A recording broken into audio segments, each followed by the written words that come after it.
ప్రత్యేకమైన ఒక పేరు తెలియజేస్తున్నాము. దేవుడు మన పట్ల చూపిన తన ఉన్నతమైన కృపను బట్టి, దేవుడు చేసిన మేలులను బట్టి, దేవుడు మనకు అనుగ్రహించిన మరొక నూతనమైన మాసమును బట్టి దేవుడికి స్తుతులు చెల్లిస్తూ, ఆయన సన్నిధిలో ఆరాధించడానికి సహాయం చేసిన దేవాతి దేవునికి ఒక్కసారి చేతులెత్తి స్తుతులు చెల్లిద్దాం. ఇక ఉదయకాల సమయంలో ఒక చిన్న మాటను మీతో పంచుకోవాలని ఆశపడుతున్నాను. దానికి ముందుగా ఒకరోజు ఒక తల్లి తన బిడ్డను కూర్చోబెట్టుకొని అనేక విషయాలు, అనేక కథలు చెబుతూ ఉందట. కథలు చెబుతూ ఉంటే ఈ పిల్లడు చక్కగా కథలు వింటూ ఉన్నాడు.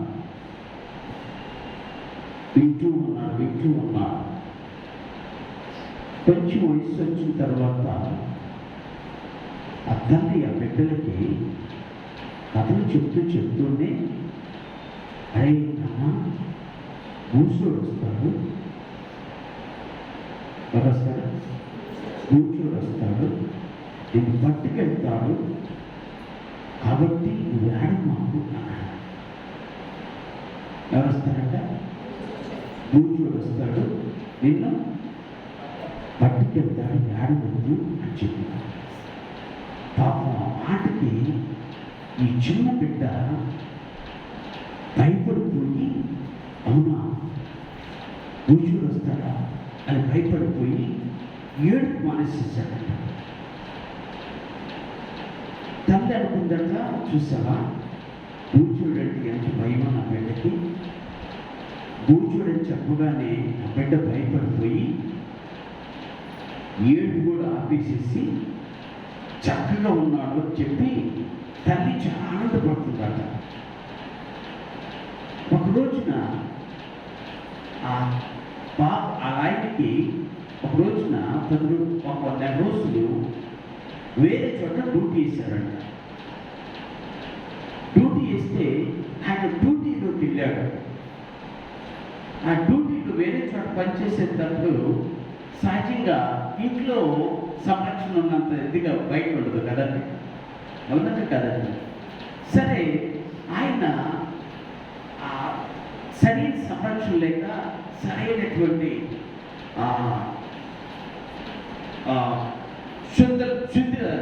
శుద్ధీకరణ అంటే స్నానం అయ్యి సరిగా లేక పాపం ఒక నెల రోజుల తర్వాత ఆయన వచ్చాడు. ఆయన వస్తే ఈ కొడుకు ఆ బిడ్డను చూసి, ఏ మమ్మీ కూర్చొని వచ్చాడే అన్నాడు. ఏమొచ్చాడు? కూర్చొని వచ్చాడని చెప్పి అంటే తండ్రి బాధపడిపోతున్నాడు. ఇదేంటి, తండ్రి దగ్గరికి రావడానికి భయపడుతున్నాడు.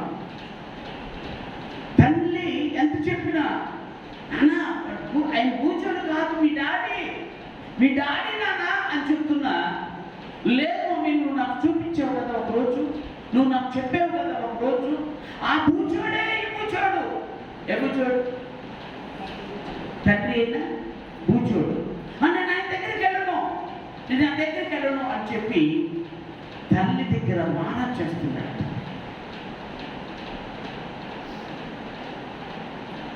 ఈరోజు నా విషయం చెప్తాను మీకు. నువ్వు ఏదైతే నీ బిడ్డలకు నేర్పుతావో అదే వారి జీవితంలో పనిచేస్తుంది.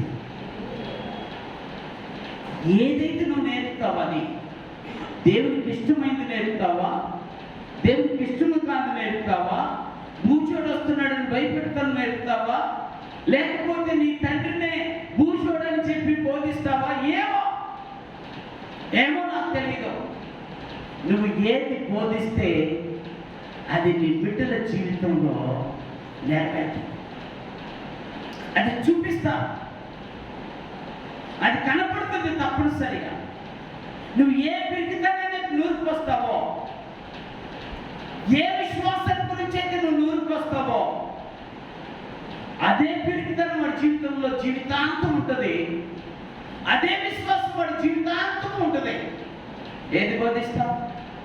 ఈ రోజున ఒక తండ్రి తన బిడ్డలకు బోధించిన ఒక అద్భుతమైనటువంటి విషయానికి ఆ తల్లి ఎలా స్పందించిందో, ఆ బిడ్డ ఎలా స్పందించిందో, ఎలా ఆలోచన చేసుకుందో, తన తండ్రి చెప్పిన బోధ ఎంత అద్భుతంగా తన జీవితంలో అలవర్చుకుందో, ఆ భక్తిని ఎలాగా తన జీవితంలో వెంబడించిందో, ఈ రోజున ఆ బిడ్డల గురించి మీతో చెప్పాలని ఆశపడుతున్నా.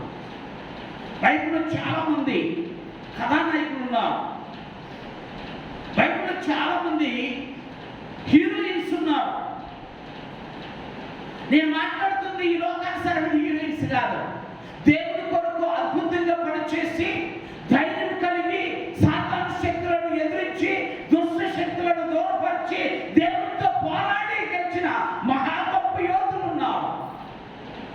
వాళ్ళు ఒక స్త్రీ, ఎవరి స్త్రీని మీతో పరిచయం చేయాలని ఆశపడుతున్నారు. ఇప్పుడు చదువుతో ఆ వచనంలోకి చదివిన తర్వాత నేను మీతో కొన్ని విషయాలు మాట్లాడతాను. మొదటిగా పరిశుద్ధ గ్రంథంలో న్యాయాధిపతుల గ్రంథము 11వ అధ్యాయము, న్యాయాధిపతుల గ్రంథము 11వ అధ్యాయము 36వ వచనం చదువుతున్నాను. జాగ్రత్తగా ఆలోచన చేద్దాం. న్యాయాధిపతుల గ్రంథము 11వ అధ్యాయము 36వ వచనం. ఆమె నా తండ్రి యెహోవాకు మాట ఇచ్చి ఉంటివా, నీ నోటి నుండి బయలుదేరిన మాట చొప్పున నాకు చేయము. యెహోవా నీ శత్రువులైన అమ్మోనీయుల మీద పగ తీర్చుకొని ఉన్నాడని అతనితో అని దేవుని స్తోత్రం. చాలా జాగ్రత్తగా ఆలోచించేద్దాం. ఈ ఆమె ఎవరో కాదు. ఈ ఆమె అనేటువంటి ఆమె ఒక యవ్వన స్త్రీ, సుమారుగా మన భాషలో చెప్పాలంటే మంచి యుక్త వయసులో ఉన్న స్త్రీ, మంచి టీనేజ్ లో ఉన్న స్త్రీ, మంచి భక్తి కలిగినటువంటి స్త్రీ. ఆమె మంచిగా దేవుల్లో ఎదిగినటువంటి ఆ చిన్నది దేవునికి అంటే తన తండ్రితో మాట్లాడుతుంది. ఆ చిన్నది ఏమని మాట్లాడుతుందంటే, నాన్న నువ్వు ఏమైతే అనుకున్నావో, నువ్వు ఏమైతే నా పట్ల చెయ్యాలని ఆశించావో, నువ్వు ఏమైతే ఉద్దేశించావో, ఏదైతే నువ్వు ప్రమాణం చేసుకున్నావో ఆ ప్రమాణం చొప్పున నాకు చెయ్యి అని చెప్పింది. దేవుని స్తోత్రం. జాగ్రత్తగా ఆలోచించాను. ఏమని చెప్పింది? ఆ ప్రమాణం చెప్పిన మాట చొప్పున, నువ్వు ఇచ్చినటువంటి మాట చొప్పున అది నాకు చెయ్యి. ఏం మాట ఇచ్చాడో జాగ్రత్తగా ఆలోచించాను. వాస్తవానికి ఈమె తండ్రి గారు సరైన స్థితి కలిగిన వాడు కాదు, నైతిక స్థితి కలిగిన వాడు కాదు. మరోసారి చెప్తున్నా, నైతిక స్థితి సరిగా లేనటువంటి వాడు. మీరు కనుక 11వ అధ్యాయం చదివితే ఒక భయంకరమైనటువంటి వ్యభిచారికి పుట్టిన పొడుగు ఇతను. జాగ్రత్తగా ఆలోచించాలి. ఇంకా చెప్పాలి అంటే వెళ్ళగొట్టుబడిన వాడు, తృణీకరించబడిన వాడు. నువ్వు మా తల్లికి పుట్టులే, నువ్వు వ్యభిచారికి పుట్టావు కాబట్టి మాతో నువ్వు పాలు లేదు, మాతో నువ్వు ఉండవచ్చు, మా ఆస్తిలో నీకు భాగం లేదు, దయచేసి నువ్వు వెళ్ళిపో అని తోసేసినటువంటి కుటుంబం, తోసేసినటువంటి కుమారుడు. జాగ్రత్తగా ఆలోచించు. ఎలాంటి వాడు? త్రోసివేయబడ్డాడు, విసర్జించబడ్డాడు, తృణీకరించబడ్డాడు, చివరికి అందరి చేత హీనపరచబడ్డాడు.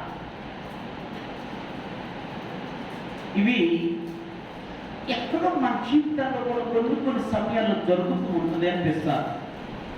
కొన్ని సమయాల్లో నీకు కూడా నాకు కూడా ఇలాంటి అనుభవం ఉందేమో అని అనిపిస్తారు. ఒకవేళ ఇలాంటి అనుభవం లేకపోయినా పర్వాలేదు, మనం ధన్యులు. ఒకవేళ ఇలాంటి అనుభవం ఉన్నా, ఎలాంటి అనుభవం, అయ్యో ఏంటంటే అసలు నన్ను ఎవరు పట్టించుకోవట్లేదు, అయ్యో ఏంటంటే నన్ను అందరూ ఏసుకుంటున్నారు, ఎందుకు నన్ను తృణీకరిస్తున్నారు, ఎందుకు నన్ను తోసివేస్తున్నారు, ఏంటి నా స్థితి ఏంటి ఇంత భయంకరంగా ఉంది, ఎవరు నా దగ్గరికి కూడా నన్ను హక్కును చేర్చుకునే వారు లేకపోతున్నారు, ఒకవేళ బాధ కలిగించి ఉంటుందేమో. ఈరోజున దేవుడు మాట్లాడుతున్న మాట ఏంటంటే, అటువంటి వారే నా దేవుడికి కావలసిన వారు. ఆమె అటువంటి వారిని దేవుడు పిలుస్తున్నాడు, అటువంటి వారిని దేవుడు ఏర్పాటు చేసుకున్నాడు, అటువంటి వారిని దేవుడు ప్రేమించాడు, అటువంటి వారి పట్ల దేవుడు కృప చూపిస్తున్నాడు, అటువంటి వారిని దేవుడు రక్షించాలని ఆశించాడు. వారి కోసమే తన ప్రాణుడు సైతము ఆ కలువరి శిలువలో బలియాగం చేశాడు. What a wonderful God we have. ఎంత గొప్ప మహిమ కలిగిన దేవుడు నీవు నేను కలిగి ఉన్న దేవుడు జ్ఞాపకం చేస్తాడు. మన దేవుడు భూచోడు కాదు. మాట చెప్తున్నాను మరొకసారి, ఈ మన దేవుడు భూచోడు కాదు, అంటే భయపెట్టేవాడు కాదు, బాధ పెట్టేవాడు కాదు. మన దేవుడు మన భయాన్ని తొలగించేవాడు, మన దేవుడు మన బాధల నుండి విముక్తి కలిగించేవాడు, మన దేవుడు మన జీవితాల్లో గొప్ప కార్యాలు చేయాలని ఆశించిన వాడు, చేసేవాడు, చేస్తున్నవాడు, చేయాల్సిన వాడు, చేయబోయేవాడు మన దేవుడు. అర్థమవుతుందా మీకు? అలాంటి తృణీకరించబడిన ఆయన్ని వీళ్ళందరూ అన్నదమ్ములందరూ వెళ్ళి, అయ్యా నువ్వు మాకు న్యాయాధిపతిగా ఉండాలి, మాకు నాయకుడిగా ఉండాలి, నువ్వు రావాలి, మమ్మల్ని బాధ పెడుతున్న ఈ అమ్మోనీయులను హతం చేయాలి అన్నారు. ఇప్పుడు నాకు బాగా ఇష్టమైన మాట అది. తృణీకరించబడిన రాయి చివరికి అర్థమవుతుందా? అసలు మూలరాయి తెలుసా మీకు? అందరు మూలరాయి మూలరాయి మూలరాయి అంటే ఏంటి? మూలరాయి అంటే ఏంటి? అదేనండి మూలగా పెట్టేదేనా? అబ్బో వాళ్ళేముంది, మూలరాయి అంటే రెండు గోడలు కలిపి జాయింట్ చేసేది. అర్థమవుతుంది మీకు? ఏ గోడలు ఇవి? నేను మాట్లాడుతుంది రెండు గోడలు అక్కడ కలవాలి అంటే ఆ మూలరాయి పెట్టాల్సిందే. అందుకని ఇలా పెడతారు ఆ మూలరాయిని. ఇటువైపు గోడ అటువైపు గోడ రెండు కలిపేస్తుంది. యేసుక్రీస్తు కూడా అక్కడ ఉన్నాయని ఇక్కడున్న మనుషులతో కలిపేశాడండి. దేవుని స్తోత్రం. అక్కడున్న మనుషులను ఇక్కడున్న మనుషులతో కలిపేశాడండి. ఎక్కడున్న మనుషులు? లోకంలో ఉన్న మనుషులను ఎవరితో కలిపాడు? మనతో కలిపాడు. వాడికి పునాది అయిన రాయి. అర్థమవుతుంది మీకు? వాడికి పునాది అయిన రాయి మొదటి, అది ఇద్దరిని కలిపిన రాయి. రెండవది, ఇది ఇద్దరికి పునాది అయిన రాయి. అందుకని అంటాడు ఆ బండ క్రీస్తే అంటాడు. దేవుని స్తోత్రం. ఏ బండ? ఏ బండ? నిన్ను నన్ను కలిపిన బండ, నీకు నాకు పునాది వేసిన బండ. సరే కదా అని ఆయన తీసుకొచ్చాడు. నేను రానయ్యా, మీరు నన్ను తృణీకరిస్తే నేను ఎక్కడికి వస్తే ఎలా వస్తాను? ఏ మొక్క పెట్టుకుని మీ దగ్గరికి రాను? ఏ విధంగా మీ దగ్గర బ్రతుకుతాను? అసలు మీరు నన్ను అన్న మాట మామూలు మాటల హృదయంలో ఇప్పటికీ మాకేం తెలియదా? ఇప్పుడు కూడా ఏమంటుందంటే గుచ్చుకుంటుందంటే పడుస్తుందండి. ఆయన మొక్కలు చూస్తుంటే నాటగా గుర్తుకొస్తున్నాయండి అన్న వాళ్ళు ఉన్నారు చాలా మంది. లోపల కానీ వారికి నువ్వే కావాలి. ఆమె చెప్తాను, వారికి నువ్వే కావాలి. అందుకని దేవుడు వారిని పిలిచి, అరే అబ్బాయి మీరు తృణీకరించారు కదా, వాటి దగ్గర మీరండి. మీరు వేసరించారు కదా, హేళన చేశారు కదా, అవమానపరిచారు కదా, వాడి దగ్గరికి మీరు వెళ్ళాలి అన్నాడు. ఎంత గొప్ప దేవుడు అనండి. అందుకే చెప్తున్నా, మీరు తల ఉంచుకుంటే దేన్ని బట్టి? ప్రభువును బట్టి తల ఉంచుకుంటే అందరూ నీ దగ్గరికి వస్తారు. తెలుసుకుని తల ఉంచుకొని వస్తా, అప్పుడు నువ్వు తల ఎత్తుకుని బ్రతుకుతావు. తెలుస్తుందా? తల దించుకుని నీ దగ్గరకు వచ్చినప్పుడు నువ్వు తల ఎత్తుకుని బ్రతుకుతావు. చూసావా ఏమవుతుంది అప్పుడు? అందుకదా ఇప్పుడు చూడు, అక్క ఇప్పుడు ఎక్కడికి వచ్చింది? ఏ నోటితో అయితే తిట్టిందో ఆ నోటితో ఇప్పుడు నా దగ్గరకు వచ్చింది. ఏమంటుందో తెలుసా? ఇప్పుడు అప్పుడేమంది? అమ్మో చెప్పలేదు. ఇప్పుడు ఏమంటుంది? అక్కో అంటుంది. ఏమంటుంది? ఎంత ప్రేమగా తింటుంది అనుకున్నాం మా అక్క. ఎదువంటే ఏమైపోయిందో? అవును, అయిపోయింది. దేవుడు స్తోత్రం. దేవుడు మార్చేశాడు. దేవుడు స్థితిగతులు మార్చేశాడు. దేవుడి దగ్గరికి నడిపించాడు. దేవుడు తన బిడ్డలను తన చెత్తను చేర్చుకున్నాడు. అలాగా ఆ తల్లి ఆయన దగ్గరికి వాళ్ళందరూ కలిసి వచ్చారు. ఎవరి దగ్గరికి? యొఫ్తా దగ్గరికి. అతని పేరు యొఫ్తా. యొఫ్తా దగ్గరికి వస్తే ఆయన అన్ని చెప్పాల్సింది చెప్పేశాడు. ఓకే, ఏదైనా పర్వాలేదు, నేను అమ్మోనితో యుద్ధం చేస్తాను అనుకున్నాను. ఎవరితో? ఓకే, మీరు అన్నట్టుగా నేను అమ్మోని దేశం మీదకి వెళ్తాను. అమ్మోనీయులను నేను అంతం చేస్తాను.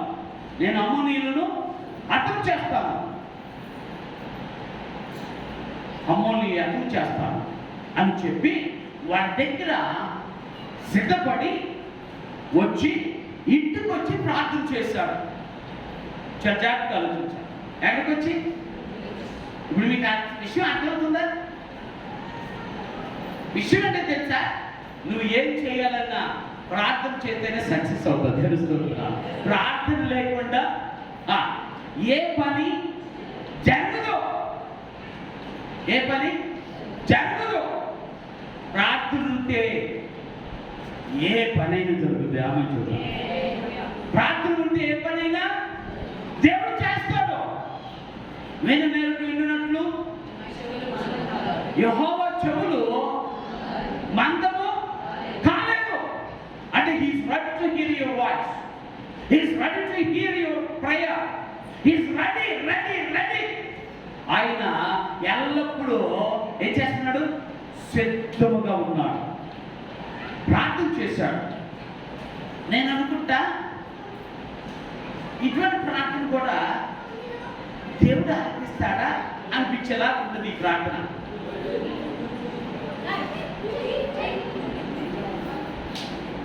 చూడటానికి అది వెళ్ళిపోతుంది. వెళ్ళరా?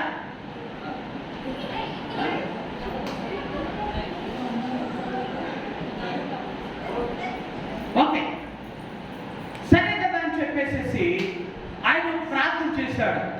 ఏమని ప్రార్థన చేశాడంటే, అయ్యా నేను అమ్మోని మీదకి యుద్ధానికి వెళ్తున్నాను కదా, నాకు విజయాన్ని ఇస్తావు కదా.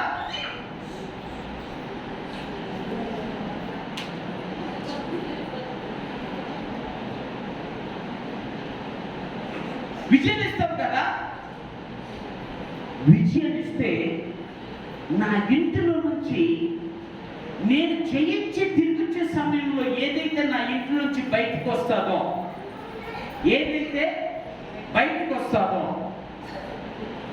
దాన్ని నీకు బలిగా అర్పిస్తా, దహన బలి అర్పిస్తా. దాన్ని ఏది వచ్చినా ఏం చేస్తా? దహన బలి అర్పిస్తా. ఒక తప్పుడు ఇటువంటి ప్రార్థన బలి ఉంటుంది నాకు. ఏంటో తెలుసా?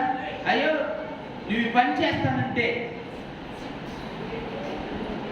అది కొంచెం తోలంటే అయ్యా పెద్ద మనుషుల్లా అందరూ మొహాలు. ఓహో నాకు అర్థమైంది, మీ కుక్కలంటే భయం కదా, ఇప్పుడు నేనే తోలుతుంది.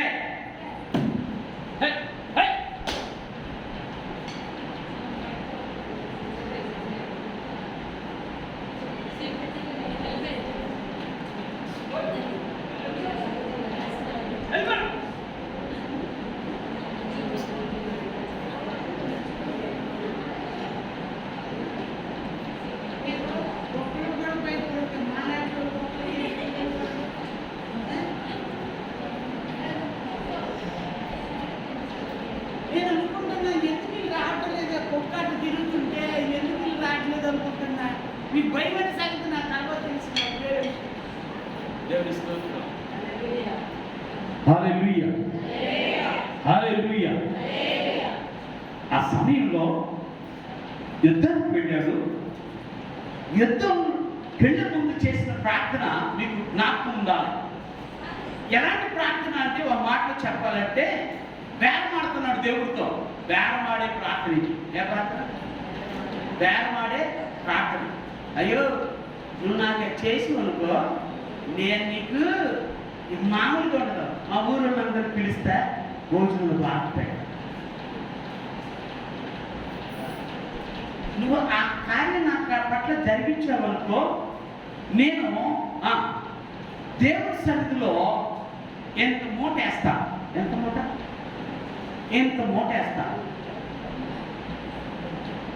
నువ్వు అది జరిగించు, నేను అనేక మంది ఎదుట సాక్షిగా నిలబడతా.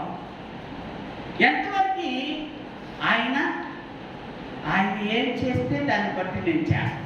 ఆయన ఏం చేస్తే దాన్ని బట్టి నేను చేస్తాను. లేదా నువ్వు వచ్చేది దగ్గర ఒకసారి ఒక్కడు తిట్టి కొట్టు. ఎందుకు? మన కార్యాలు కావాలి. దేవుడికి ఎంత తెలుసా? కార్యాలు కావాలని ఆశపడుతున్న కార్యాలు చేసే దేవుడిగా ఉన్నాడు. దేవుని స్తోత్రం. కార్యాలు చేస్తాడు ఆయన. నువ్వు కార్యాలు ఆశపడుతున్న కార్యాలు చేస్తాడు. నువ్వు కనికరం ఆశపడుతున్న కనికరం చూపిస్తాడు. ఆయన ఎక్కడ కూడా నిన్ను సిగ్గుపరచనీయకుండా చూడాలని ఆశించాడు దేవుడు. తెలుస్తుంది. ఎక్కడ నువ్వు సిగ్గుపరచబడకూడదు, నువ్వు తృణీకరించబడకూడదు. నువ్వు ఏర్పాటు చేయబడిన దాన్ని కాబట్టి నువ్వు ఎప్పుడు కూడా తల ఎత్తుకునే బ్రతకాలని ఆశించిన దేవుడు. సరే కదా అని చెప్పి యుద్ధానికి వెళ్ళి అద్భుతమైన విషయాన్ని చూసి ఆనందంతో తిరిగి ఆయన ఇంటికి వస్తున్నాడు. ఇంటికి వస్తున్నప్పుడు ఇంట్లో నుంచి తన ఒక్క కుమార్తె, కొడుకులు లేదు, మరే ఇంకొక కూతురు కూడా లేదు, ఎవరు లేరు. ఉన్నది ఒకే ఒక్క కుమార్తె. ఉన్నది ఒకే ఒక్క కుమార్తె. ఆమె గంతులు వేస్తూ కంచెలు పట్టుకొని పాట పాడుకుంటూ దేవుని స్తుతిస్తూ ఆమె తన గుమ్మంలో నుంచి బయటికి పరిగెత్తుకుంటూ వస్తూ ఉంటే ఆయన ఆ గుమ్మంలోకి వచ్చుతున్నప్పుడు ఇద్దరు ఎదురుపడ్డారు. ఎదురుపడితే ఆ రోజును చూడాలి. ఆయన జీవితము ఎంత విచారమో, ఎంత దుఃఖమో, ఎంత మనోవేదనో, ఎంత బాధ కలుగుతుందో.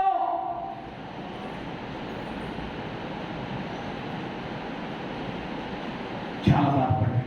అయ్యో, ఇక్కడ చెప్తాడు. ఆ మాట చదువుతా మీకు బాగా అర్థమవుతుంది. అక్కడ ఏమంటాడు చూడండి ఒకసారి.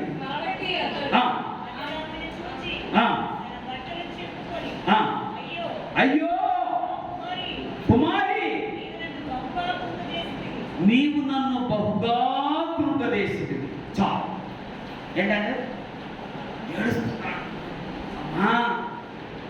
నువ్వు ఒక్కగానే ఒక కుమార్తెవు కదా, ఒక్కగానే ఒక బిడ్డవు కదా, అల్లారు ముందుగా పెంచుకున్నాను కదా, భక్తి నీకు నేర్పించాను కదా, నువ్వు ఇలాంటి పరిస్థితుల్లో నువ్వు నేను చేసుకున్న వాగ్దానం, నేను చేసుకున్న ప్రమాణాన్ని బట్టి ఇప్పుడు నేను బలిగా అర్పించాను. ఇక్కడ రెండు విషయాలు మనం అర్థం చేసుకోవాలి. మొదటి విషయం ఏంటంటే, దేవునికి ప్రమాణం చేయడం కాదు కావాల్సింది, ప్రమాణం యొక్క నెరవేర్పును చేయాలి. ప్రమాణం చేశాము, వాగ్దానం చేసుకున్నామంటే కాదు, వాగ్దానాన్ని నెరవేర్చేవారుగా ఉండాలి. అవునా? కొంతమంది ఉద్రేకంగా ప్రమాణం చేసుకుంటారు. ఏంటంటే ఆలోచించడం, ఎమోషనల్గా ఒకవేళ నాకు ఇది జరిగిందంటే నేను ఎందుకు చేస్తా. జరిగిన తర్వాత ఎంతమంది లేరు ఇక్కడ? జరిగిన తర్వాత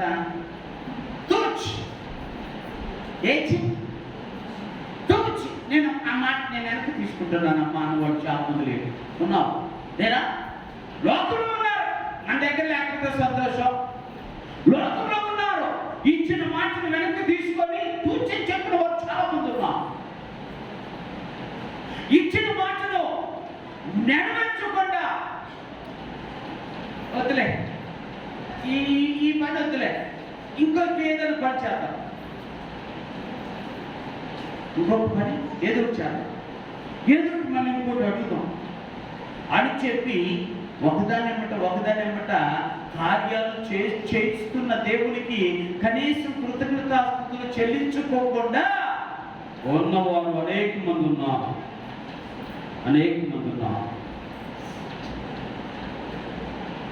అక్కడ అంటది ఈ మాట, అక్కడ చెబుతుంది, బట్టలు చింపుకొని బాధపడుతూ ఎలిగి ఏడుస్తూ ఉంటాడు. అయ్యో నా కుమారి, నన్ను బహుగా కృంగదీశావు. ఏంటన్నా ఏంటి అసలు విషయం ఏంటి చెప్పు, అసలు ఏం జరిగింది చెప్పు. మొత్తం ఇంటి వృత్తాంతం అంతా చెప్పుకుంటాడు. అయ్యా అమ్మా, నేను యుద్ధానికి వెళ్ళాలని అనుకున్నాను కదా, మీ పెదనాన్న వీళ్ళందరూ వచ్చారు కదా, మీ బాబాయిలు అందరూ వచ్చారు కదా, మీ బాబాయిలు అందరూ వచ్చిన తర్వాత నన్ను ఏర్పాటు చేసుకున్నారు కదా, నేను యుద్ధానికి వెళ్ళినప్పుడు యుద్ధంలో విజయం సాధిస్తే నా ఇంటిలో నుంచి ఏదైతే వస్తుందో అది దేవునికి దహనబలిగా అర్పిస్తానని దేవుని సన్నిధిలో ప్రమాణం చేసుకున్నాము. ఎవరి సన్నిధిలో? దేవుని సన్నిధిలో ఏం చేసుకున్నాను?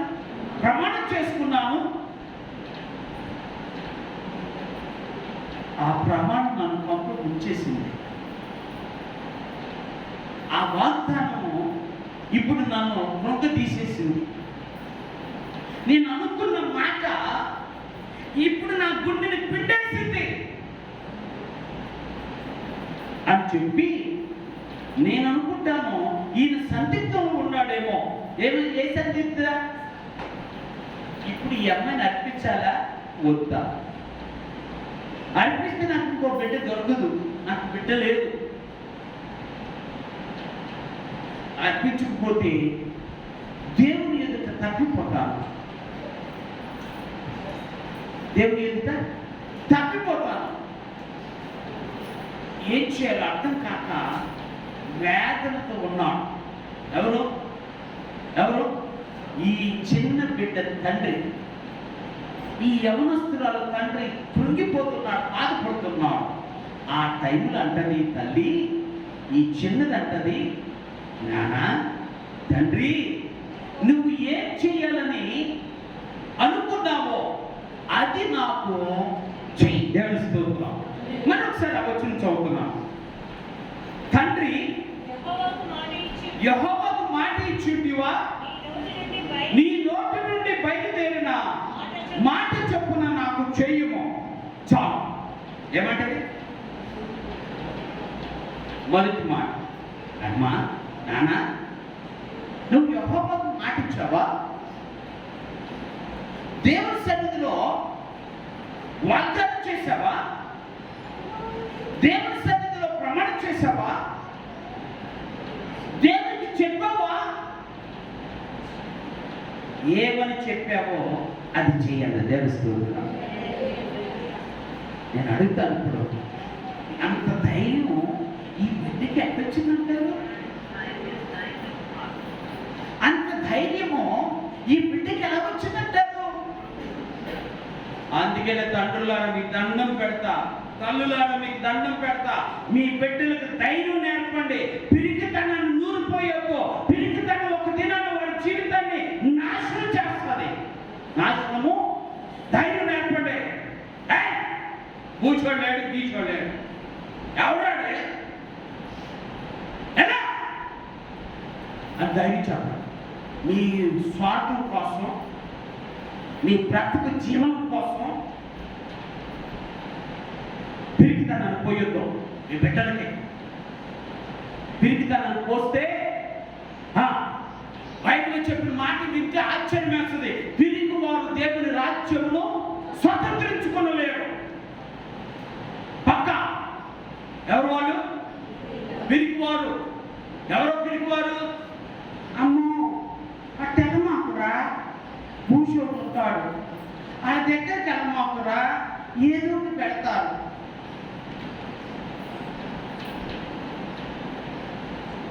జ్ఞాపకం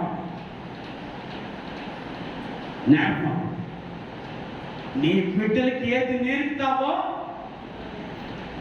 నీ బిడ్డలకి ఏది నేర్పుతావో అది నెత్తి మీద కూర్చుంటుంది, నాట్యం ఆడుతుంది. ఎవరి మీద? ఎవరి మీద? బిడ్డల మీద. నువ్వు నేర్పితే నీ బిడ్డల మీద నాట్యం ఆడుతుంది. ఏంటంటే అది దిగట్లేదు, నెత్తి మీద వచ్చా ఎందుకు దిగిద్ది? యాంట్లో నెత్తికెక్కించుకున్నాం, ఎందుకు దిగిద్ది? దిగడం. ధైర్యాన్ని ఎత్తుకుంటే అది దిగితే సూపర్ ఉంటుంది. సీటు మామూలుగా ఉంటుందా? ఎవరికి? అసలు నీ సీట్ అంటే మహా ఇష్టం. నీ తల మీద కూర్చోవడం సాధారణ బలి ఇష్టం కాదా? అంటే చెప్పాడు కదా దేవుడు. ఎక్కడ కూర్చోడు? సాతానుడికి ఇష్టందా లేదా? ఆ నెత్తి మీద కూర్చుంటే ఆటోమేటిక్గా ఆ డ్యాన్స్ ఎక్కడని మేము కుంగిపోతూ ఉంటాం. అంతేగా ఎవరైనా నెత్తి మీద కూర్చుంటే డ్యాన్స్ ఎక్కడమ్మా వాడేనంటే బాధ కన్వే చేద్దాం. అరే అయ్యా ఇక నా వల్ల కారణం చేస్తా, అరే దిగరా దిగ అరే దిగు ఎక్కించుకోదు నువ్వు కొద్దు. అందుకే చెప్తున్నా మీ బిడ్డల్ని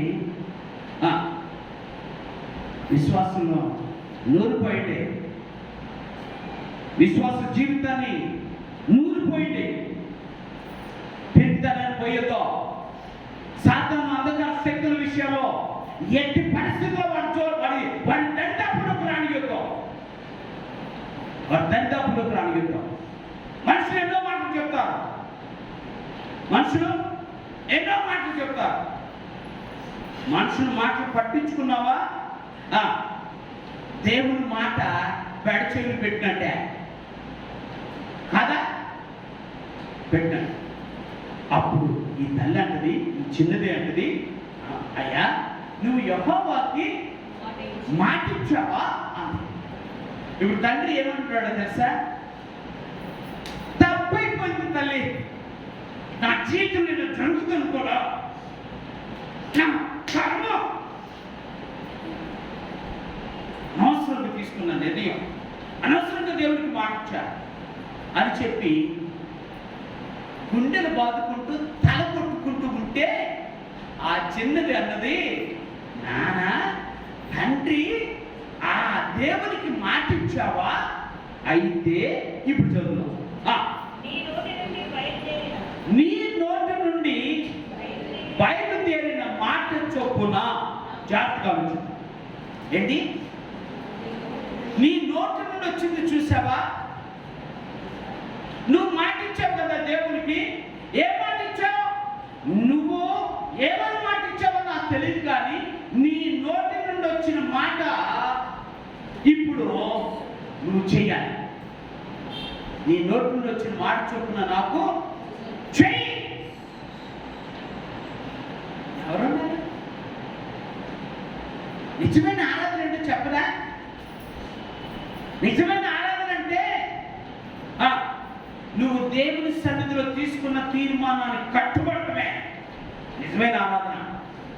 బలలో చేయవేస్తున్నావంటే ఐగరిస్తున్నాడు కాదు, నువ్వు తీర్మానం చేసుకున్నావు కాబట్టే బలలో చేయవేస్తున్నావు కాదా? మీ తీర్మానం కాదా? పాస్టర్ గారు చెప్పారనే, పాస్టర్ గారు ఇస్తున్నారని తీసుకున్నారా? అట్లా అయితే దండం పెడతా, చేతులు ఎత్తి మొక్కుతావు. అట్లాంటి పని చేయదు. నువ్వు తీసుకున్న మాట, నా దేవుడికి నేను దగ్గరగా ఉండాలి, నా దేవుడి సన్నిధిలో కడగబడిన ముత్యమనే ఉండాలి, నా దేవుడి దగ్గర వస్త్రములు తెల్లగా చేసుకున్న దేవుడి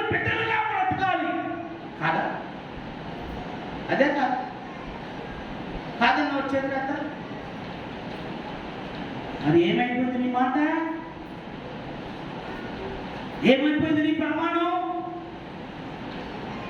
ఏమైపోయింది నీ ఆలోచన? ఏమైపోయింది నీ తీర్మానం? ఏమైపోయింది నీ నిర్ణయం?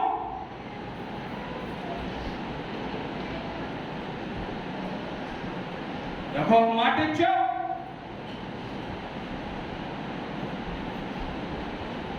ఆ మాట ప్రకారంగా చెయ్యలేకపోతే, అందుకని భక్తుడు అంటాడు, మోషే భక్తుడు అంటాడు, వాగ్దానం చెయ్యొద్దు, చేస్తే నెరవేర్చకుండా ఉండొద్దు అంటాడు.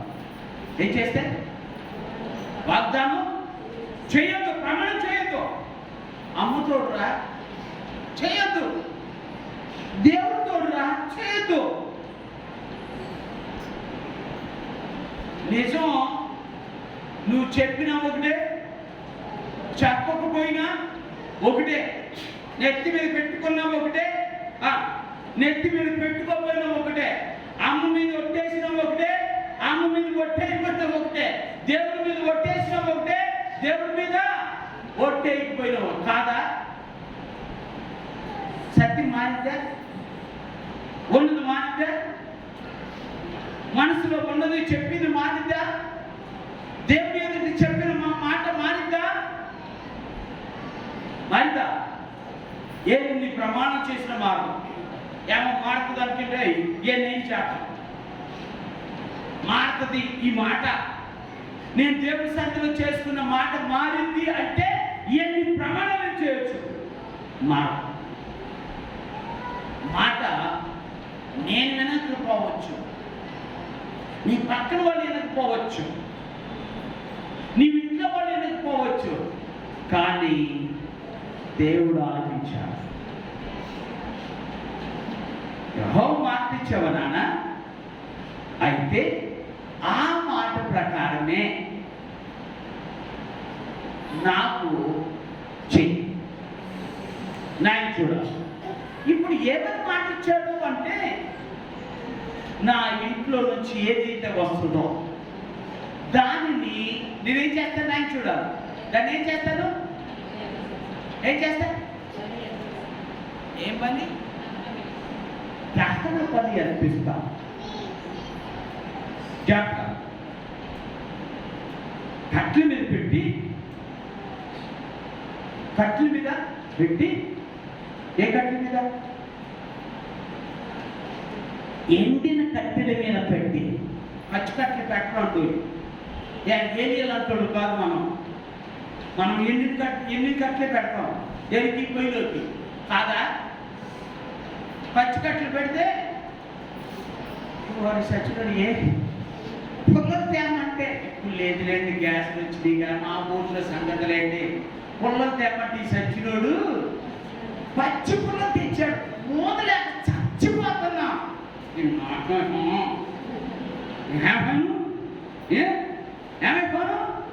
నాకేమైపోను అనుకొని ఆలోచన చేసుకుంటా. కానీ ఏ ఆలోచన చేయలే. ఇప్పుడు ఆయన ఏమన్నది? మన భాషలో చెప్పాలంటే ఆయన కూడా ఏమన్నది? నీ తండ్రి పోడుకోను. ఎట్లాంటి ప్రమాణం చేసుకుంటాడా చచ్చినోడు? ఎట్లాంటి ప్రమాణం? ఏంటమ్మా నేను కట్టుకుంటున్నాడు అంటారంటరా. ఓ భలే మనిషి అయ్యా నువ్వు. అసలు తండ్రిని చెప్పుకోవడానికి కూడా సిగ్గేస్తుంది. ఏమని ఇట్లాంటి ప్రమాణం చేస్తారు ఎవరన్నా? మనం కూడా ఎట్లే ఎట్లాంటి మాట చెప్తారు ఎవరన్నా? మరి ఎన్ని మాటలు చెప్తామా? ఓయమ్మా నాయన చూడు. కానీ ఆ బిడ్డంది నానా నువ్వు అనుకున్న మాట నాకు తెలుస్తుంది. ఎవరు పోద్దు నాకే చెయ్యి. I'm ready for what? I'm ready to die. నేను చనిపోవటానికి సిద్ధంగా ఉన్నా. ఎందుకు? నీ మాట ప్రకారమే, నువ్వు దేవునికి ఇచ్చిన మాట ప్రకారమే. నీ దేవుకున్నా ఐఎమ్ రెడీ టు డై. రెండో మాట నేను చనిపోవడానికి సిద్ధంగా ఉన్నా, నన్ను చంపే నాన్న ఏం పర్వాలేదు, దేవుడికి మాట ఇచ్చావు వెనక్కి తీసుకోమాకో, నేను సిద్ధంగా ఉంటే నీకేం బాధ, అంతే కదా. చంపబడటానికి నేను రెడీగా ఉంటే చంపడానికి మీకేం బాధ. ఒక్క కట్టు పెట్టి తీసుకుని 4 కోట్లు కొడితే చచ్చిపోతారా లేదా? చచ్చిపోతారు. కొంచెం ఆగి చేస్తే అక్కడే ఉంచాలి వాళ్ళని అని. అమ్మో దండం పెడతా, ఇంట్లో వాళ్ళు భద్రంగా ఉండాలి, దేవుని స్తోత్రం. ఏమో మళ్ళీ లేనిపోయి తలెప్పి సరే కదా చంపేసాను ఏం పర్వాలేదు. రెండో మాట అంటే, నాన్న నువ్వు అనుకున్నావు కదా దహన బలి అర్పిస్తానన్నావా, అయితే దహన బలి అర్పించేసి చంపి కట్టెల మీద పెట్టి కాల్చి బూడిద చేయవయ్యా. ఏం మిగలకూడదు, ఏం మిగలకూడదు, నా శరీరంలో ఒక అణువు కూడా మిగలకూడదు. దేవుని స్తోత్రం. సజీవ యాగముగా నా శరీరాన్ని, నా దేహాన్ని నీ మాట కోసం అర్పిస్తున్నా. దేవుని స్తోత్రం. నీకు ఇచ్చిన మాట కోసం నేను అర్పించుకుంటున్నా. అర్థమైందా మీకు? నీకు ఇచ్చిన మాట చొప్పున నాకు చెయ్యి దానివల్లే, ఓకే నో ప్రాబ్లం. సర్వంగ హోమమా, అయితే నో ప్రాబ్లం. ఎవరున్నారండి? బిడ్డల్ని ప్రతిష్ఠిస్తాం. అయ్యో నువ్వు ఇచ్చి పెట్టేనయ్యా ఈయన ఎవరంట, నిప్పించు అయ్యా. నెత్తి మీద అన్ని టోపీలు పెడతావు. నెత్తి మీద ఎవరిచ్చిన బిడ్డ ఇప్పుడు ఎవడు వశమయ్యిందో తెలుసాడు? నువ్వు చేసిన పనికి ఇప్పుడు ఎవడు వశమయ్యాడు? ఆడు నెత్తి మీద సాతాను కూర్చున్నాడు. ఆ బిడ్డ జీవితంలో సాతాను వచ్చేసాడు. ఇక అటు నిలబడ్డావు. ఎక్కడ నిలబడ్డావు? దేవుని సన్నిధిలో అస్సలు నిలబడ్డావు. నువ్వు వాడికి ఏం చేశావు? సాతాన్ని తీసుకొచ్చా నెత్తి మీద కూర్చోబెట్టావు. అందుకని భర్తలారా మీరు కూడా చేస్త, మీ ఆడవాళ్ళు ఆడిన నాటకం ఆడిన ఆ నాటకానికి మీరు ఇదవుతావు. జరగకుండానే భార్య మీరు కూడా ఈ భర్త చెప్పినట్టు ఎన్నోతో ఏది మంచో, ఏది న్యాయమైనదో, ఏది ఉత్తమమైనదో నా దేవుడు ఈ బైబిల్లో చెప్పాడు. ఇదే మాట, నేను ఇదే మాట, వేరే మాట అక్కర్లో మనకే. అర్థమవుతుంది మీకు? అది దేవుడికి వ్యతిరేకంగా ఉన్న ఏ మాట అయినా ధైర్యంగా చెప్పండి. వద్దు నా మొగుడు అయితే అయ్యావు కానీ ఈ మాట వద్దు, నా దేవుడు చెప్పలా. నా భార్య వద్ద అయ్యావు, నా దేవుడు చెప్పలా. నేను చెయ్యను అంటే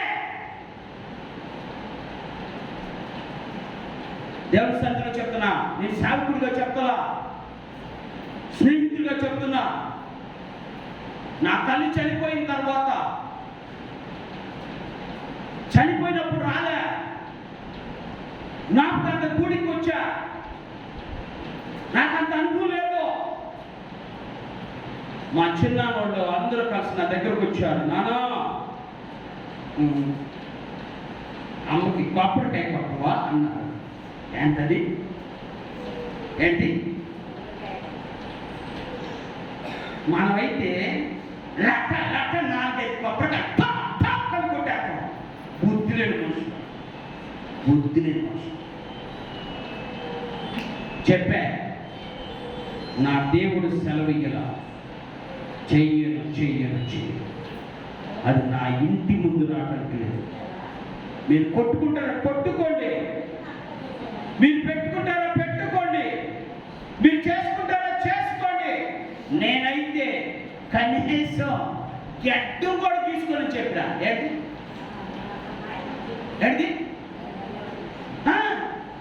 గడ్డం కూడా తీసుకోవాలి. దేనప్పుడు మనం ఏం చేస్తాం? గుండెకి ఎక్కించుకున్నాడు. ఏడా నా తెలుగు మాట్లాడు. మాట్లాడుతున్నాం ఏంటి తెలిసి మాట్లాడుతున్నాం అరే తెలియక మాట్లాడుతున్నా సార్. ఆ అమ్మ చనిపోయిందిగా, అమ్మకి తాగకపోయి ఆమె దాన్ని తీసుకుని నాట్యం ఆడిద్దాము అక్కడ బాత్రూమ్, అది ఏమన్నా సమాధిలో. నా కొడుకు చుట్టూ చూసివా ఎంత బాగుందో ఇచ్చిండు అట్లా. దేవుడికి కావాల్సింది నీ చుట్టూ కాదు, దేవుడికి కావాల్సింది నీ హృదయం. దేవుడికి కావాల్సింది నీ హృదయం. ఆయన జుట్టుతో పల్లె, నా నెత్తి మీద ఉన్న జుట్టుతో పల్లె, నా చేతిలో ఉన్న పర్సుతో పల్లె, నా కాలుకున్నటువంటి చెప్పులతో పల్లె. దేంతో పని ఆయనకి? నా హృదయంతో పని. ఇక్కడ ఆయనకి ప్లేస్ ఉంటే మరి ఇంకెక్కడ కూడా నా ప్లేస్ ఇంకెవరు ఆక్రమించడానికి అవకాశము ఉండదు. చేసేసింది, దాని వల్ల అర్పిస్తావా? Okay, no problem. నేను చనిపోవడానికి సిద్ధంగా ఉన్నా, సజీవ యాగంగా నేను దహన బలి అర్పించుకోవడానికి సిద్ధంగా ఉన్నా. ఏ మొక్క కూడా ఉండకూడదు, మొత్తం బలి అర్పించాలి అని చెప్పేసి. ఎందుకో తెలుసా? తండ్రి నేర్పిన భక్తి. ఏం నేర్పిన భక్తి? తల్లిదండ్రులు నేర్పిన భక్తిలో బిడ్డ ఏమైపోయాడు? మీ భాషలో చెప్తున్నా, కాలు ఎగరేసి తిరుగుతున్నాడు. ఏం ఎగరేసి? నా దేవుడు ఉన్నాడా? నేను చీకట్లో వచ్చినా ఆ చీకటి నన్ను అంటదు. నేను జలములో వచ్చినా ఆ జలములు నా పైన పొంగి పొడలవు. నేను అగ్నిలో నడిచినా ఆ జ్వాలలు నన్ను కాల్చి జ్వాలవు. అర్థమైందా? కాదా? మనం నడవలే, మనకు అవకాశం లేదు. షడ్డకు మిషక్ అభివృద్ధికి నడిచాడా? అవకాశం దొరికిందా? దొరికింది. నడిచాడా లేదా? నడిచా. మోషే కలుగుందా లేదా? జలంలో వచ్చాడా లేదా? ఆరినాయం వచ్చాడా? జలంలోకి వచ్చి అట్లా అడుగు పెట్టి దేవుడు స్తోత్రం అన్నాడు. అంతే. జలం ఏమైంది? జనంలోకి అడుగు పెట్టుకొని ఏమవ్వలే, అడుగు పెడితే నాకు ఇది తెలుస్తుంది. ఏమైపోయింది? వాడిగా నిలబడిపోయింది. అందుకే చెప్తున్నా, నువ్వు తీసుకున్న తీర్మానంలో ఉన్న ప్రభావం చూడాలి అంటే అన్ని ప్రయాసాలైన మార్పాల్సిందంటే. ఏం కాదు దేవుడు ఈ శిక్ష వేశాడా? ఓకే. ఇంకో శిక్ష వేశాడా? ఓకే. ఇంకో సేవ పెట్టాడు? ఓకే. రాత్రి మాట్లాడా, 10 మంది కుమారులు ఒకేసారి పట్టుమని చనిపోయారు. 10 మంది బిడ్డలు ఒకేసారి. ఎంతమంది? 10 మంది బిడ్డలు.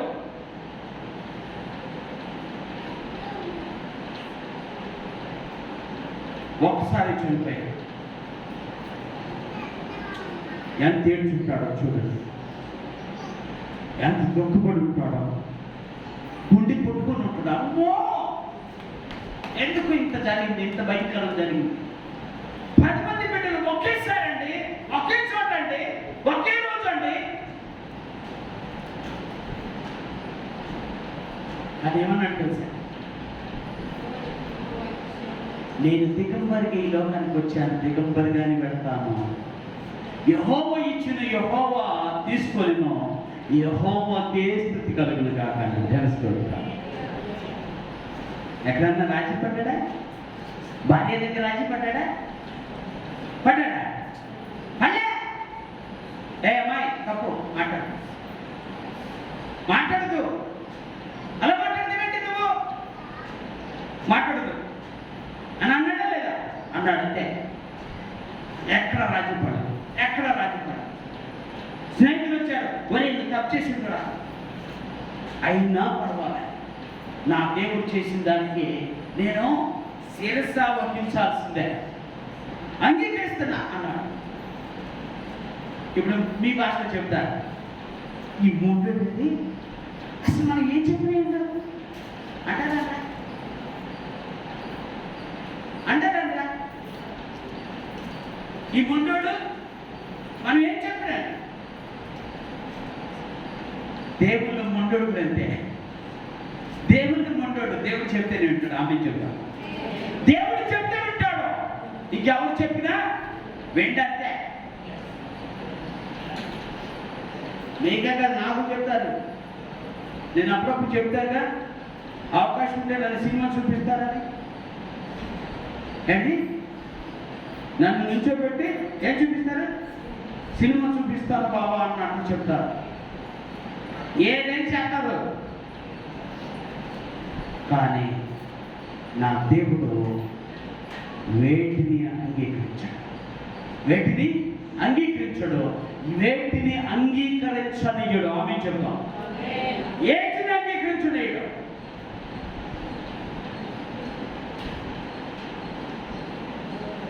అందుకే చెప్తున్నా, ఆ బిడ్డ తండ్రితో అన్న మాట, తండ్రి యెహోవాకు మాట ఇచ్చితివా, నీ మాట చొప్పున నాకు చేయం. నీ మాట చొప్పున ఇదే ఆరాధన.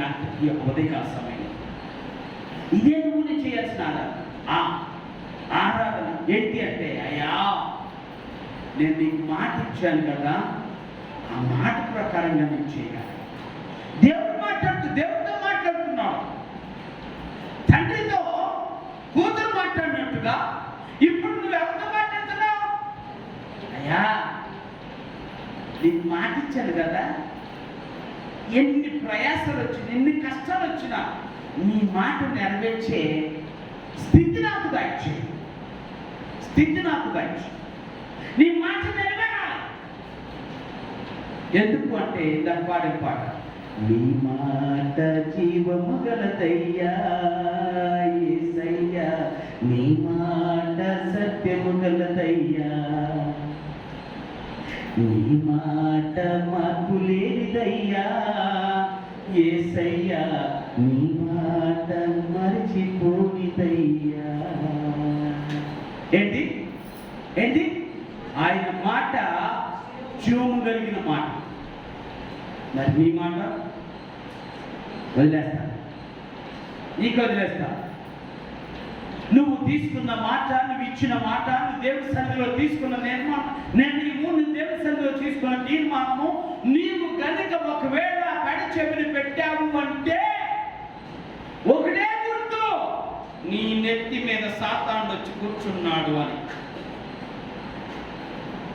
ఆయనకి 2 కొప్పులు ఉండవు గుర్తుపడటానికి. నీ ఆలోచనలోనే వాడు ఏం చేస్తాడు? ఇంజెక్షన్ చేస్తాడు. నీ ఆలోచనలో ఇంజెక్షన్. అదేమైపోద్ది? డెల్యూట్ అయిపోద్ది. మాట తప్పావు, కానీ నా యేసయ్య మాత్రం మాట తప్పేవాడు కాదు. ఎన్నో రుజువులు చూపిస్తాను నీకు కావాలని పైన. ఎన్నో రుజువులు. అది ఎక్కడ మాట తప్పలే. ఈవెన్ తన ప్రాణాన్ని దారిపోస్తున్న సమయంలో కూడా మాట తప్పడా?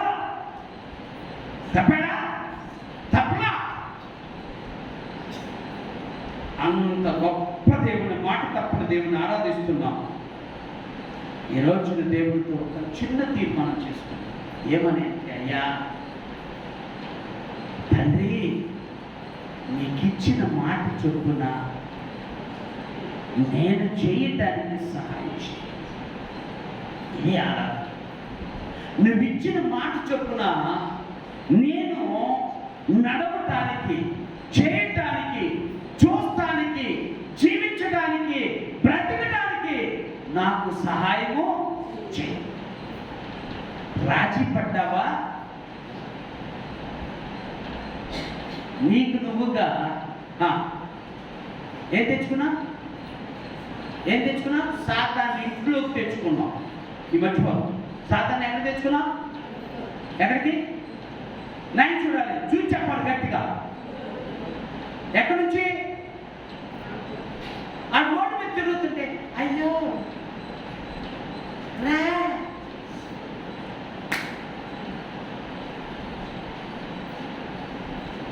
చెప్తున్నా, వాడు ఒక్కసారి నీ ఇంట్లోకి ప్రవేశించాడా, నిన్ను, నీ బిడ్డల్ని, నీ కుటుంబాన్ని, నీకున్న సమస్తాన్ని సర్వనాశనం చేసేదాకా వదలడు. వాడు మంచోడు కాదు. నా దేవుడు మంచోడు. ఆడు ముంచేవాడు, ఆడు ముంచేస్తాడు అంతే. నా దేవుడు గొప్పవాడు. వాడు నిన్ను బలహీనుడిగా చేస్తాడు. వాడు నీకు, నీ ఇంటికి, నీ బిడ్డలకు దూరమగును గాక. గట్టిగా చెప్పాలి. వాడు రాకూడదు. వాడు నీ కుటుంబానికి దూరంగా పెట్టాలి. అది జరగాలి అంటే నీ మాటను నిలబెట్టుకోవాలి. నువ్వు దేవుని సన్నిధిలో నిలబడాలి. దేవుని స్తోత్రం. నీ మాట నిలబెట్టుకోవాలి. నువ్వు దేవుని సన్నిధిలో నిలబడాలి. అప్పుడు మా యవనస్తులు, చిన్న పిల్లలు పాడతారు. ఏ పాట తెలుసా? పారిపోయాడు సాతాను. అదా కదా? ఏం పాడి? పరారయ్యాడు, పారిపోయాడు సాతాను. ఒకవేళ ఇంటికి తీసుకొస్తే ఏంటంటే వాళ్ళు చక్కని ఇల్లు కట్టుకున్నారు, చక్కని ఇంట్లో ఉంటున్నారు, ఏంటంటే పారిపోయారు. ఎందుకంటే అలా జరిగిందా? తెలిసే దెయ్యాన్ని ఇంట్లో పెట్టుకుంటే దెయ్యం పెడుతుంది. దెయ్యం పెడుతుంది ఇంట్లో. ఏమ్మా చెప్పలేమ్మా? తెలిసి దెయ్యాన్ని తీసుకొస్తే దెయ్యం ఇంట్లో ఏం పెడుతుంది? అది గుడ్లు పెడతాం తెలియదు, కుంపడ పెడతాం తెలుసు, మంట పెడతాం తెలుసు. ఏంటి? వామ్మో, ఎంత భయంకర మంట పెట్టాడండి వీడు. కుటుంబాలు నాశనం అయిపోతుంది. బిడ్డలు నాశనం అయిపోతున్నారు. అసలు వాడు మన కలుసు మేరలు కనపడదు. వాడు మనం చూస్తే వాడు ఒకటి పోసుకోవాలి. ఎవడాడు? సాతానుడు. మనం చూస్తే చాలు వణికిపోవాలి. ఏమాత్రం సంధించావా నిన్ను వణికించడమే కాదు, నీ ఇల్లుని వల్లకాడు చేసేస్తాడు. నీ ఇల్లుని ఏం చేస్తాడు? వల్లకాడు చేసేస్తాడు. చేతులెత్తి చెప్తున్నా, దండం పెట్టి చెప్తున్నా, సేవకుడిగా చెప్తున్నా, స్నేహితుడిగా చెప్తున్నా, సాతానుని దరిదాపుల్లోకి రానియొద్దు. అది ఏ రూపమైనా వస్తాడు, ఏ రూపమైనా వస్తాడు. వాడికి చాలా తెలివి, మనకు తెలివి లేదు. వాడు ఏ రూపమైనా వస్తాడు. మనుషుల మాటల రూపంలో రావచ్చు, మనుషుల క్రియల రూపంలో రావచ్చు, దేవునికి వ్యతిరేకమైన తలంపులతో రావచ్చు, దేవుని యొక్క చిత్తాన్ని ఎదుర్కొంటూ ఉండేటువంటి విధానాల్లో ఉన్న ఆ రూపంలో రావచ్చు. ఎలాగొచ్చినా నువ్వు అనుకోవాల్సింది ఏంటంటే యేసు రక్తమే చేయి, సిలువ రక్తమే చేయి. సాతాను అపవాది క్రియలు సర్వ నాశనం అనే నినాదం కావాలి నీకు. అంతే. ఆడేం చేస్తాడు తెలుసా? కాక ముసుకొని పారిపోతాడు. వాడి దండం పెట్టాలి. ఎవరి జోలికి దండం పెట్టి పారిపోతాడు. అట్లాంటి ధైర్యం నీలో ఉండాలని నేను మనసారా కోరుకుంటున్నాను. అట్లా ధైర్యం నీలోకి రావాలని మనసారా కోరుకుంటున్నా. అట్లాంటి ధైర్యమైన జీవితంలో నువ్వు ఉన్నావా? ఏ సాతాను నీ ఎదుట కనపడతానికి కూడా భయపడతాను. అందుకని చెప్తున్నా, నాకు దెయ్యాలు, ఎవరన్నా దెయ్యాలు అయ్యా దెయ్యం పట్టిందయ్యా అంటే నేను భయపడను. మీరైతే ఒక్కటే భయపడతారు. దెయ్యానికి ఎందుకు భయపడరు? దేనికి? దెయ్యానికి కూడా భయపడ్డాం. దెయ్యం పట్టిందా వస్తున్నాడు అంట. Joke real. I feel nothing. దేనికి భయపడినాం? దేవుడు నన్ను భయపెట్టే ఆత్మనివ్వలా, నాకేమిచ్చాడు? ధైర్యం ఇచ్చాడు. అందుకే చెప్తున్నా, ధైర్యంగా చెప్తున్నా, దేవుడి సందులో చెప్తున్నా, సాతానుడు ఏదో ఒక రూపంలో వస్తాడు. వాడు వచ్చాడా నీ జీవితాన్ని నాశనం చేస్తాడు, నీ ఇంటిని వల్లపాడు చేస్తాడు.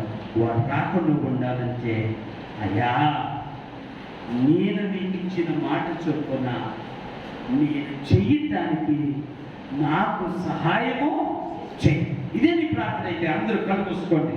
దేవుని సన్నిధిలో ఒక చిన్న తీర్మానం చేసుకుందాం. దేవుని ఎదుట ఒక విన్నపం చేసుకుందాం. ఇది ఒక ప్రార్థన, ఇది ఒక తీర్మానము, ఇది ఒక ఆశ, ఇది ఒక ఆలోచన. తండ్రి, నీకు ఇచ్చిన మాట చొప్పున నేను చేయటానికి సహాయం చేయి. సాతాను అంధకార శక్తులు నా చుట్టూ ఉన్న అపవిత్రాత్మ శక్తులు యేసు నామములో దూరమగును గాక అని ప్రభు సన్నిధిలో ప్రార్థించారు. పరిశుద్ధుడైన తండ్రి తీసుకుంటున్నారు. మమ్మల్ని మంచి కాపురిగా ఉంటూ మాకు ధైర్యం నూరు పోస్తూ అగాధ లోయల్లో నేను సంచరించిన, మరణాంధకారపు లోయల్లో నేను సంచరించిన, ఏ అపాయములకు భయపడనని సెలవిచ్చినటువంటి దావీదు భక్తుడి వలె నీవు నా కాపురిగా ఉన్నావనే ధైర్యాన్ని నాకు దాయించు. సాతాను శక్తులకు తావు లేకుండా, సాతాను శక్తుల ప్రభావం నన్ను అంటకుండా, సాతాను యొక్క తలంపులు నాలోకి రాకుండా, నా ఇంటిలో సాతాను కుంపడి పెట్టకుండా, నా కుటుంబాన్ని వల్లకాడు చేయకుండా, నీవే నా కాపరివి, నీవే నా దేవుడవు, నన్ను పచ్చిక గల చోట్ల పరుండు చేసే దేవుడు, శాంతికరమైన జలముల యుద్ధ నన్ను నడిపించే దేవుడు, నా ప్రాణాన్ని శాంతించే దేవుడు అయ్యా, నీ స్తోత్రం. అట్టి అనుభవం మాకు దయచేయి. అట్టి అనుభవంలోకి నన్ను నడిపించాలి, మమ్మల్ని నడిపించాలి, మా కుటుంబాలు, మా బిడ్డలు నడిపించాలి. నీ కృపలో సాతాను శక్తులు యేసు నామములో లయపరచబడును గాక. నీ సన్నిధిని మాతో నుంచి దీవించమని యేసు నామములో ప్రార్థించబెట్టుకున్నాను.